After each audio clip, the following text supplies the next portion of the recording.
જય હિન્દ, નમસ્કાર. Ahmedabad cyber crime branch તરફથી એક મહત્વપૂર્ણ સૂચના છે. એસઆઈઆર એટલે સ્પેશિયલ ઇન્ટેન્સિવ રિવિઝન. એ ચૂંટણી યાદીઓને વધુ સચોટ બનાવવા માટે ચાલતી વિશેષ ચકાસણી અને સુધારાની પ્રક્રિયા છે. તાજેતરમાં કેટલીક ઠગ ટોળકીઓ એસઆઈઆર ના નામે નાગરિકોમાંથી ઓટીપી મેળવી છેતરપિંડી કરવાનો પ્રયાસ કરી રહી છે. આ વ્યક્તિઓ પોતે ચૂંટણી વિભાગના કર્મચારી કે બીએલઓ તરીકે ઓળખાવી તમારી પાસે ફોન કરે છે અને કહે છે કે તમારે વોટર વેરિફિકેશન કરાવવાનું છે. તમારા નંબર પર આવેલ ઓટીપી જણાવો. એટલું યાદ રાખશો કે ચૂંટણી પંચ તથા કોઈ પણ બીએલઓ ક્યારેય ઓટીપી માંગતા જ નથી. કોઈ પણ અધિકારી ફોન દ્વારા ઓટીપી અથવા બેંક સંબંધિત વિગતો પૂછતા નથી. ઓટીપી શેર કરવાથી તમારા મોબાઈલથી ફાઇનાન્શિયલ ફ્રોડ થવાની શક્યતા રહે છે. જો કોઈ અજાણ્યો વ્યક્તિ એસઆઈઆર અથવા વોટર વેરિફિકેશનના બહાને કે બીએલઓ બનીને ઓટીપી માંગે, ઓટીપી બિલકુલ શેર ન કરો.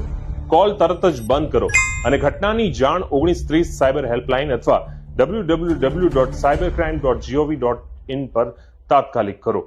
સાવધાન રહો, સુરક્ષિત રહો.